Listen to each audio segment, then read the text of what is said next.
In 2018, a gunman walked into Marjorie Stoneman Douglas High School in Parkland, Florida, and changed my life forever. My name is Meadow Pollack. His name isn't worth saying. One of the seniors walking in the hallways that day was my beautiful daughter, Meadow. She was just months away from graduating and beginning a new life. We were so proud of the woman she had become. But in the hallway on that third floor, the gunman saw Meadow and shot her down the hallway, hitting her 4 times. After she was shot and on the floor, she crawled over to another student, a freshman girl, to protect her. She draped her body over her, and then the scumbag gunman shot my daughter at point-blank range 5 more times, killing Meadow and the girl she was shielding. She had a whole life ahead of her, and in that life, she could have done anything and been anything. So many moments that I waited so long for were taken from me. I didn't get to drop her off at college. I didn't get to walk her down the aisle. But every moment was taken from her, and for what? I never wanted this to become a political spectacle, but it did. I never wanted to meet the president like this, but I did. I was invited to the White House. The truth is, I had just buried my daughter that week. I really wasn't interested in public events like a tour or a photo op. I was interested in answers and solutions. So if the president wanted to meet me personally, I said I'd go. They said, of course, that was his plan. At the White House, my family and I sat with the president in the Oval Office and told him about Meadow. I told him what we knew. I told him that his administration needed to take a closer look at what went wrong and why. And I got to see who President Trump really is. He's a good man and a great listener, and he cuts through the BS. Then the president did what he said he would do. He took action. He formed a school safety commission that issued dozens of recommendations to make schools safer. But I'll bet you never heard about that. Instead, the media turned my daughter's murder into a coordinated attack on President Trump, Republicans, and our Second Amendment.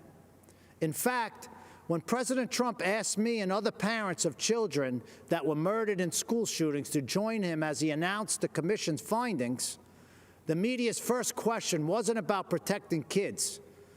Shockingly, they asked about the government shutdown.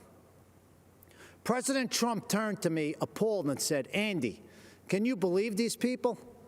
We're trying to talk about school safety, and this is what they do." But I could believe it. After my daughter's murder, the media didn't seem interested in the facts, so I found them myself. I learned that gun control laws didn't fail my daughter. People did. The gunman had threatened to kill his classmates before. He had threatened to rape them. He had threatened to shoot up the school. Every red flag you could imagine. But the school didn't just miss these red flags. They knowingly ignored them. Far-left Democrats in our school district made this shooting possible because they implemented something they called restorative justice. This policy, which really just blames teachers for students' failures, puts kids and teachers at risk and makes shootings more likely. But it was billed as a pioneering approach to discipline and safety. I was just fine with the old approach to discipline and safety. It was called discipline and safety.